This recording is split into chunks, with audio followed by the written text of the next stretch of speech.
Hello दोस्तों, we are discussing in this session objective type question unit 6 Nutan R V Tripathi. और हमारी कोशिश रहेगी कि ऑब्जेक्टिव टाइप क्वेश्चन में किसी में भी 1 मिनट से ज़्यादा का समय ना लगे और थोड़ा सा अलग ट्रिकी टाइप के सॉल्यूशन बनाते हैं। चलिए, तो ये question 1 omega square omega square 1 और omega square 1 omega equal to 0। अगर मैं यहाँ ये प्रॉपर्टी अप्लाई कर दूँ C1 plus C2 plus C3 तो आपको पहली वाले कॉलम में क्या दिखाई देगा, 1 प्लस ओमेगा स्क्वायर। ओके, तो 1 प्लस ओमेगा स्क्वायर की वैल्यू हो जाती है 0। इस तरह से इस डिटर्मिनेंट का आंसर हो जाएगा 0 और 0 ऑप्शन है बी वाला, तो हमारा आंसर बी करेक्ट हो जाएगा। क्वेश्चन नंबर 2, ये हाँ इस तरह के क्वेश्चंस ऑब्जेक्टिव टाइप में एमपी बोर्ड में ज़्यादा आते हैं। ये -1 n, ये 2/2 की डिटर्मिनेंट है और इसमें n की वैल्यू पूछी है, मल्टीप्लाई कर दो 5n प्लस 3 इक्वल टू 13, तो 5n इक्वल टू 10, तो n इक्वल टू आ गया 2 और 2 है ऑप्शन बी में, तो ये ऑप्शन हो गया हमारा बी। ठीक है, इतनी स्पीड से आप लोग। क्वेश्चन नंबर 3, ये डिटेल भी था, तो क्वेश्चन नंबर 3 ये है, मैं लिख देता हूँ और आप लोग देखते ही इसका आंसर बता देंगे कि सर हमने ये सॉल्व किया है और इसका आंसर विथआउट एक्सपेंडिंग में 0 था। कैसे आ जाएगा, C3 चेंज कर दो, C3 प्लस C2, तो C3 प्लस C2 वाली कंडीशन अप्लाई करेंगे, ऑपरेशन अप्लाई करेंगे, तो आपका थर्ड कॉलम में क्या बन जाएगा, A plus B plus C, उसको कॉमन निकालेंगे। A plus B plus C common निकालने के बाद आपका फर्स्ट कॉलम और थर्ड कॉलम आइडेंटिकल हो जाएगा। इस तरह से इस डिटर्मिनेंट की वैल्यू 0 हो जाती है और ये आंसर डी, ऑप्शन डी हो जाएगा 0। ओके,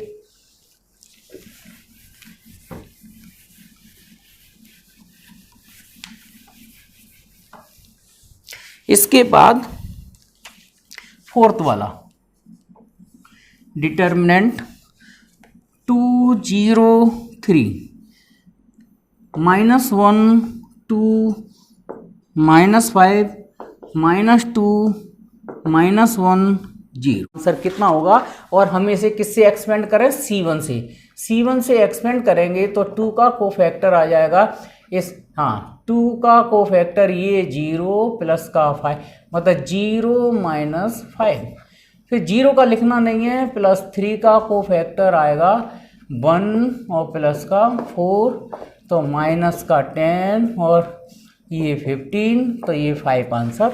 और 5 वाला ऑप्शन है मेरा कहाँ पर, ए वाला, तो इसका आंसर ए वाले ऑप्शन में 5 हो जाता है। 5वां सवाल देखते हैं क्या है। डिटर्मिनेंट है 2 -5 1 8 6 7 4 -10 2, इसकी वैल्यू निकालनी है, डायरेक्ट एक्सपेंड करके भी निकाल सकते हैं और थोड़ी सी ट्रिक लगा दो इसमें। 2 -5 8 6 7 और 4 में से 2 गया 2, -10 में से -5 गए तो -5, 2 में से 1 गया तो 1, मैंने लगा दी कंडीशन C3 -C1। तो आप लोग देख रहे हैं कि ये वाला कॉलम और ये वाला कॉलम आइडेंटिकल हो गया, तो इसकी वैल्यू हो गई 0 और 0 ऑप्शन है 5वें सवाल का सी में आंसर है 0। इस तरह से इसका भी आंसर आ गया। अब इसके बाद हम देखते हैं 6 वाला ऑब्जेक्टिव टाइप क्वेश्चन। ठीक है, तो 6 वाला क्वेश्चन आप लोग कर चुके हो इस तरह के, A square A B A C A B, लेकिन डिटेल नहीं करना अपन को, इसको ट्रिक से करना है। ए सी बी सी माइनस का सी स्क्वायर। अब ट्रिक क्या लगाएंगे कि हमें ए के की वैल्यू निकालनी है। अब देखो बिल्कुल नई स्टाइल में ऑब्जेक्टिव टाइप, बिल्कुल नई स्टाइल में सॉल्व कैसे करते हैं इसको, नई ट्रिक से। आप ऐसा करो, के की वैल्यू निकालें, ए बी सी की जगह 1 पुट कर दो। अगर मैं इसमें ए बी सी की जगह 1 पुट कर दूं, put A equal to 1, B equal to 1, C equal to 1, तो देखो कितना आंसर निकल के आता है। तो -1 1 1 और 1 -1 1 और 1 1 -1, मतलब ए बी सी की जगह मैंने 1 पुट कर दिया, इधर बचेगा के। और -1 1 1 ये ऐड कर दो, ये ऐड कर दो, ये 1/2 हो जाएगा, ये भी ऐड कर दो, ये भी ऐड कर दो, ये भी ऐड कर दो, तो ये 0 हो जाएगा, इक्वल टू के। सॉल्व करेंगे तो -1 का कोफैक्टर 0 -4 इक्वल टू के, तो के की वैल्यू हमारी आ जाती है 4। इस तरह से हमने उस तरह से सॉल्व नहीं किया जिस तरह से सब्जेक्टिव क्वेश्चन सॉल्व कर रहे थे। तो क्या ट्रिक लगा दी, ए बी सी की जगह वैल्यू 1 पुट कर दिया, हमारी के की वैल्यू 4 आ गई। और 4 हमारा ऑप्शन है, 4 किस में है, 4 दिया है इसमें बी, तो इसका करेक्ट आंसर बी हो गया और आंसर हो गया इसका 4। इस तरह से एग्जाम में भी आप लोग ऑप्शन बी लिखो, फिर उसका जो रिजल्ट निकला है वो रख दो, ठीक है। चलिए नेक्स्ट, भाई कोशिश है मेरी 1 मिनट से ज़्यादा का टाइम नहीं लगना चाहिए एक सवाल में। सेवेंथ वाला ए हिंदी में बोल दूं, यदि ए 3 कोटि का वर्ग आव्यूह है, ए और बी दोनों, ठीक है। ए का डिटर्मिनेंट दिया है उन्होंने, ए का डिटर्मिनेंट दिया है -1 और बी का डिटर्मिनेंट दिया है 3। तो आपको बताना है 3ab की वैल्यू। अब आपको बताएं, ए और बी दोनों 3/3 की डिटर्मिनेंट है, मैट्रिक्स है, तो इसमें से जो 3 निकलेगा वो 3 की पावर 3 के साथ निकलेगा और इनका अलग अलग डिटर्मिनेंट, मतलब ये कंडीशन होती है मैट्रिक्स दी हो तो इसमें जो स्केलर वैल्यू है वो किस पावर के साथ निकलेगी, जिस ऑर्डर की ये मैट्रिक्स है। मैट्रिक्स 3/3 की है तो इसकी पावर 3 लग जाएगी। मतलब इसमें अगर फॉर्मूला लिखना हो तो ये लिख लो कि a की पावर n, सॉरी के ए की पावर n इक्वल टू के, कोई भी स्केलर वैल्यू हो तो k की पावर n a का डिटर्मिनेंट। ओके, तो इसका आंसर आ गया 27। ए की डिटर्मिनेंट वैल्यू है -1, ये है 3, तो 27 3 81। इसका आंसर 81 और 81 है डी, इसका डी करेक्ट आंसर हो गया 8। देखो अपन को जो डिटर्मिनेंट है वो सब्जेक्टिव की तरह सॉल्व नहीं करना, ऑब्जेक्टिव में ट्रिक लगाना है। और इसकी भी मैं ट्रिक बताऊंगा आपको, a + 2b, क्वेश्चन नोट कर दूं। और आप लोगों से एक रिक्वेस्ट है कि आप लोग जब भी ऑब्जेक्टिव टाइप का वीडियो देखें तो बुक अपने सामने ज़रूर रख लें, क्योंकि मैं केवल क्वेश्चन नोट कर रहा हूँ, उसके ऑप्शन नहीं लिख रहा, तो सामने बुक होगी तो और ज़्यादा समझ में आएगा। ठीक है, a + 3b, a + 4b और a + 4b, a + 5b, a + 6b equal to, इसकी वैल्यू पूछिए। आप ध्यान से देखना, मैंने आपको एक कंसेप्ट बताया था कि किसी डिटर्मिनेंट में अगर सारी रो या सारे कॉलम्स AP में हों, अर्थमेटिक प्रोग्रेशन समानांतर श्रेणी में हो, तो उस सारणी का मान हर हालत में 0 निकलेगा। तो हम देख रहे हैं ये AP दिखाई दे रही है, कॉमन डिफरेंस कितने का चल रहा है, B का। सेकंड रो में कॉमन डिफरेंस भी B का, थर्ड रो में भी कॉमन डिफरेंस कितने का, B का। तो हमें सॉल्व नहीं करना, डायरेक्ट लिख देना इसका आंसर 0। ओके, तो इसका ऑप्शन हो जाता है B 9। 9 को भी हम ट्रिक से सॉल्व करेंगे। देखो 9 में डिटर्मिनेंट दिए AB2, BC1 और A∝ - B, B∝ - C 0 equal to 0 दिए और अल्फा की वैल्यू 1/2 टू नहीं रखना। ओके देखो सब्जेक्टिव होता तो हम अलग ढंग से सॉल्व करते, ऑब्जेक्टिव है तो बिल्कुल अलग ढंग से सॉल्व करेंगे। वो कह रहे हैं कि अगर ये डिटर्मिनेंट 0 की इक्वल है तो अल्फा की वैल्यू 1/2 नहीं रखना है, बाकी कुछ भी रख सकते हो।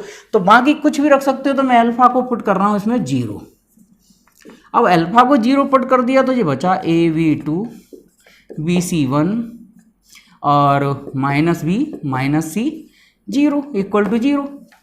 ठीक है, अब वो ये पूछ रहे हैं कि ABC किस में होंगे, तो आप लोग ऐसा करो, एक कंडीशन इसमें अप्लाई और कर दो, AV2 और BC1 इन दोनों को ऐड कर दो तो यहाँ 0, ये ऐड कर देंगे तो ये 0, C माइनस C और ये 1 इक्वल टू 0। तो यहाँ condition apply, C3 change to C3 plus C2 वाली कंडीशन अप्लाई कर दी।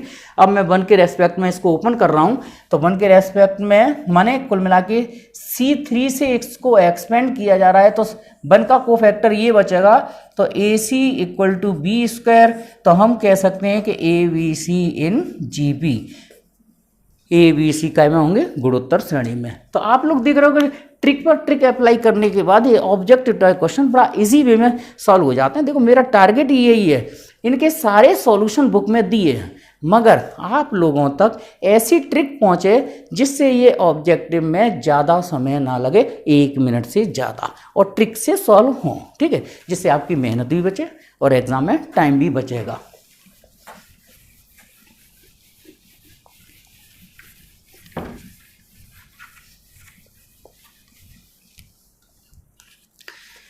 नौवां हो गया, उसके बाद 10th। देखो 10वें वाला भी ट्रिकी क्वेश्चन है। ऑब्जेक्टिव टाइप क्वेश्चन अधिकांश ट्रिकी रहते हैं। 0 x plus A x plus B x minus A 0 और x प्लस C और x minus B x minus C 0 equal to 0। तो देखो मेरे को यहाँ दिखाई दे रहा है, अगर मैं इसमें x की वैल्यू 0 पुट कर दूँ तो x की वैल्यू 0 पुट करते ही डिटर्मिनेंट की शक्ल ये हो जाएगी, AB माइनस A 0C और माइनस B माइनस C 0। ठीक है, तो आप लोगों को क्लियर दिखाई दे रहा है कि जे स्क्यू सिमेट्रिक मैट्रिक्स की डिटर्मिनेंट है। स्क्यू सिमेट्रिक मैट्रिक्स की डिटर्मिनेंट की वैल्यू हमेशा 0 होती है। तो यहाँ से क्लियर हो गया कि इस डिटर्मिनेंट की वैल्यू 0 कब होगी, जब x इक्वल टू 0 होगा। तो अपना आंसर हो जाता है D, x equal to 0। Okay 11th। हाँ, ये MP बोर्ड में ज़्यादा पूछा जाता है सवाल। X2 इम्पोर्टेंट क्वेश्चन है, और 6-2 ये पिछली बार शायद आया भी था। इसमें x की वैल्यू करना है, तो x स्क्वायर 18 दूनी 36 और 36 और 18 दूनी 36। ठीक है, तो x स्क्वायर इक्वल टू 36, तो x equal to plus minus 6। तो ये ऑप्शन है हमारा x equal to plus minus 6, B वाला आंसर प्लस माइनस 6। अब आता है 12 ऑब्जेक्टिव, 12 नंबर का ऑब्जेक्टिव। ठीक है, लाओ यही सॉल्व हो जाएगा वैसे। 6i minus 3i 1 4 3i minus 1 और 23i। ओके, अब देखो मैं यहाँ C2 चेंज या C3 चेंज कर दूँ। C3 नहीं, मैं यहाँ चेंज कर रहा हूँ R1 change to R1 plus R2, है ना। तो R1 अगर मैं चेंज करूँगा तो 6 ये बचेगा 6i प्लस 4 और ये माइनस 3i, ये 0 हो जाएगा और ये यहाँ पे भी 0 हो जाएगा। 4 3i माइनस 1 और ये 23i इक्वल टू 0। कितना चला ये x प्लस आई वाई।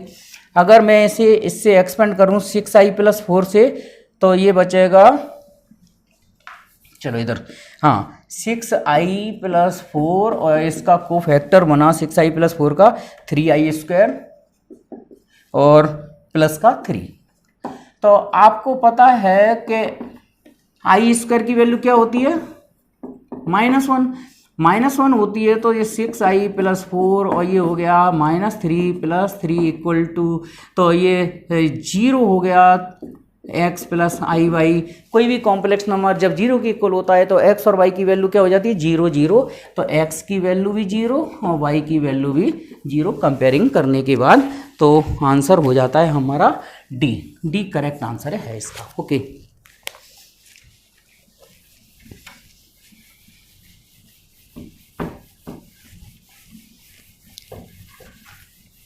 अब देखते हैं 13th में ये पॉइंट्स दिए हैं, इसको आप लोग वैल्यू सॉल्व कर सकते हैं। 5 5 b 10 k c -5 1 कोलिनियर हैं, रेखीय हैं, तो k की वैल्यू बताना है। तो इसमें एरिया और ट्राइंगल का ये फॉर्मूला लगा देना, 5 5 1 10 k 1 और -5 1 1 इक्वल टू 0। ठीक है, तो 1/2 तो हटा दो, तो ये 5 5 1 10 -5 5 रह जाएगा कि -5 1 -1 0 -5 -10 हो जाएगा, 1 -5 के 4 हो जाएगा और 1 -1 0 हो जाएगा। तो इसका कोफैक्टर 1 का ये आ जाएगा, तो 5 चौक 20 और प्लस का 10 के और माइनस के 50 इक्वल टू 0। तो 10 के इक्वल टू ये बचा कितना 70, 50 और 20 70, तो के इक्वल टू 7। के इक्वल टू 7 कौन से ऑप्शन में है? सी, तो इसका ऑप्शन है सी। ओके, वैसे कर सकते थे इस वाले सवाल को तो आप लोग। ठीक है, उसके बाद 14 भी बिल्कुल ऑब्जेक्टिव टाइप 9 की तरह है। आप लोग ट्रिक करना, इसमें अल्फा की वैल्यू 0 रख देना और अल्फा की वैल्यू 0 रखने के बाद आप लोग वेरीफाई कर लेना, सॉल्व कर लेना, तो सी आंसर आ जाएगा इसका। ABC GP में आ जाएंगे। ठीक है, और इसके बाद मैं सॉल्व करता हूँ क्वेश्चन नंबर 15। ठीक है, 15 वाला क्वेश्चन ऑब्जेक्टिव है, वो सब्जेक्टिव में भी आ सकता है। अच्छा सवाल है, सब्जेक्टिव से ये ऑब्जेक्टिव बना दिया है। ठीक है, तो इसको मैं ट्रिक से नहीं करूँगा, डिटेल सॉल्व करूँगा। ठीक है, तो a² b² c² और a+1 का होल स्क्वायर और b+1 का होल स्क्वायर c+1 का होल स्क्वायर a-1 का होल स्क्वायर b-1 का होल स्क्वायर c-1 का होल स्क्वायर इक्वल में कितना दिया है ये कि a² b² c² ABC 1 1 1। ठीक है, तो सबसे पहले मैं यहाँ कंडीशन अप्लाई कर रहा हूँ कि a² b² c² ये तो दोनों में सेम है। ठीक है, अब यहाँ पर सबसे पहले मैं R2 change to R2 minus R1। अगर मैं R2 में से R1 माइनस करूँगा तो यहाँ बचेगा 4a, यहाँ बचेगा 4b, यहाँ बचेगा 4c और ये a-1 का होल स्क्वायर b-1 का होल स्क्वायर c-1 का होल स्क्वायर। ठीक है, तो अपन देख रहे हैं सेकंड रो हमारी काफ़ी हद तक मिल चुकी है। अब इसमें से पहले 2 कॉमन लो केवल, या 4 कॉमन ले लो, एक ही बात है। चल 4 कॉमन ले लिया सेकंड कॉलम में से, रो में से, तो a² b² c² abc और a-1 का होल स्क्वायर b-1 का होल स्क्वायर c-1 का होल स्क्वायर। ठीक है, इक्वल टू में राइट हैंड साइड जो चली रही है। अब 4, उसके बाद R3 चेंज कर रहा हूँ मैं, R3 माइनस R1 और माइनस 2R2। ओके, ठीक है, हाँ ध्यान से देखना, बड़ा माइंड लगाना पड़ता है। R3 में से माइनस कर दो R1 और 2 का मल्टीप्लाई करके R2 को भी माइनस कर दो। तो आप लोग यहाँ क्या देखोगे, पहले तो ये पहली वाली रो दूसरी वाली रो जैसी की जैसी लिख दो। तो यहाँ देखो, मैं इधर रब में करके बता देता हूँ, a-1 के होल स्क्वायर में से a² माइनस करना है पहली रो और इसमें 2 का मल्टीप्लाई करके माइनस करना है। तो a² + 1 minus 2a minus a² minus का 2a। ठीक है, तो ये 2a माइनस नहीं करना, क्या करना है, ये प्लस करना है। तो ये प्लस करेंगे 2R2। ठीक है, तो 2r2 प्लस करेंगे तो ये माइनस का 2a कट जाएगा, a स्क्वायर से a का स्क्वायर कट जाएगा, तो यहाँ 1 1 1 आ जाएगा। और ये हम इसमें राइट हैंड साइड इससे इस वाली से इसको कंपेयर कर दो, ठीक है। तो कंपेयर करने के बाद k की वैल्यू कितनी निकल के आती है 4, ओके। तो k इक्वल टू 4। इस तरह से मतलब हमने क्या किया, लेफ्ट हैंड साइड को राइट हैंड साइड दोनों तरफ डिटर्मिनेंट है, दोनों तरफ की डिटर्मिनेंट सेम बना के कंपेयर कर दिया तो k की वैल्यू 4 आ जाती है, ओके। ये सब्जेक्टिव क्वेश्चन है, इसको ट्रिक से भी सॉल्व कर सकते थे। ABC की वैल्यू अपनी तरफ से 1 2 3 वैल्यू पुट कर दो दोनों साइड, और दोनों साइड सॉल्व करके आंसर आ जाता। लेकिन मेरा टारगेट था कि ये आपको सब्जेक्टिव की तरह भी इसका सॉल्यूशन मिल जाए, ठीक है। चलो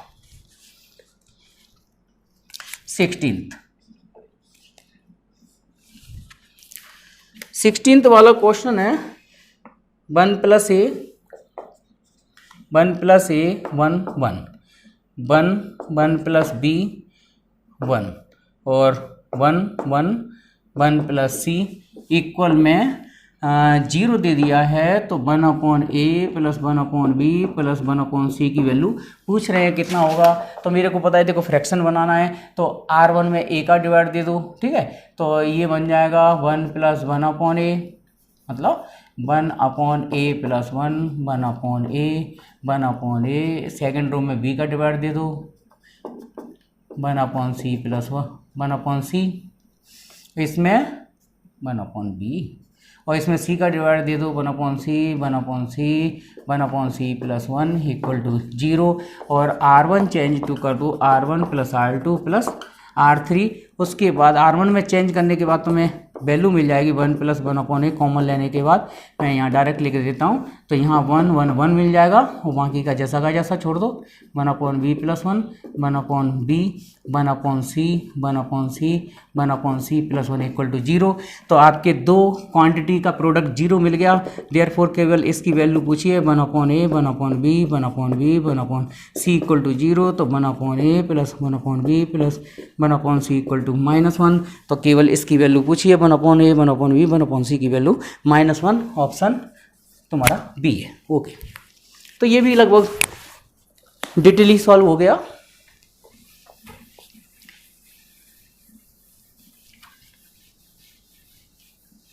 इसको भी हम ट्रिक से सॉल्व कर सकते थे, थोड़ा सोचा नहीं। ABC की वैल्यू इसमें भी कुछ वैल्यू पुट कर दो तो इसकी वैल्यू आ जाती कि कितनी होगी।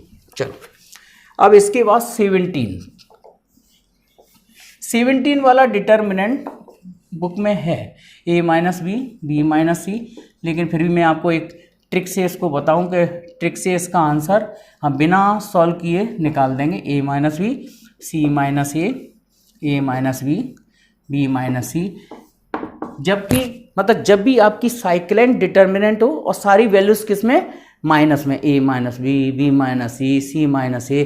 अगर मैं यहाँ c1 चेंज करूँ c1 + c2 + c3, तो आपके पहले वाले कॉलम में सारे एलिमेंट्स क्या हो जाएंगे 0 0। इस तरह से इस डिटर्मिनेंट की वैल्यू हो जाती है 0। तो आंसर हो जाता है बी में आंसर 0।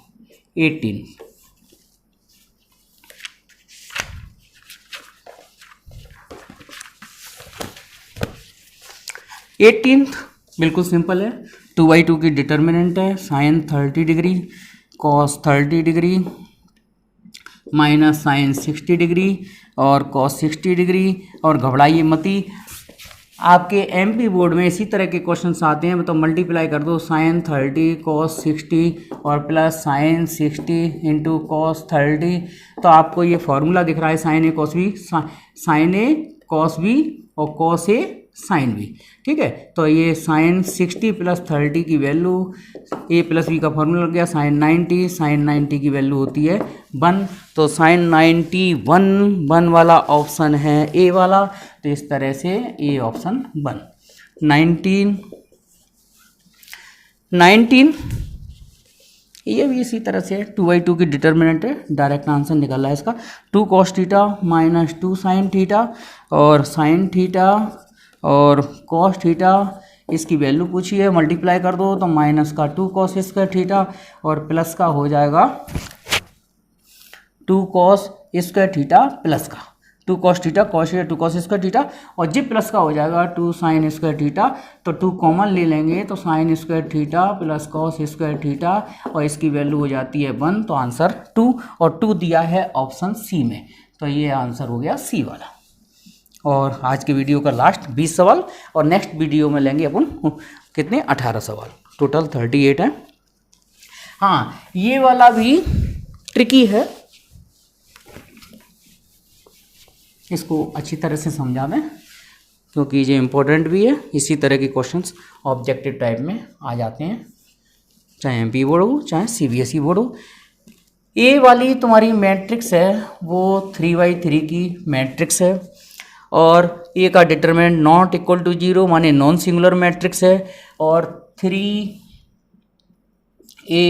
इक्वल टू जो कंडीशन दी है कि ए का डिटरमिनेंट, तो मैंने अभी बताया था जितने ऑर्डर की मैट्रिक्स होगी उतनी पावर 3 के साथ स्केलर वैल्यू के साथ आ जाएगी। ए का डिटरमिनेंट के, ए का डिटरमिनेंट ये कैंसिल हो गया, तो के की वैल्यू आ गई 27। तो के की वैल्यू 27, तो ऑप्शन हो जाता है सी में, ये 27 दिया है। इस तरह से वीडियो फिनिश हो जाता है। नेक्स्ट वीडियो में हम फिर 18 ऑब्जेक्टिव टाइप क्वेश्चन लाएंगे, और आप लोगों ने देखा अधिकांश कोशिश होती है ऑब्जेक्टिव टाइप फास्ट सॉल्व करो और ट्रिक से सॉल्व करो। Thank you.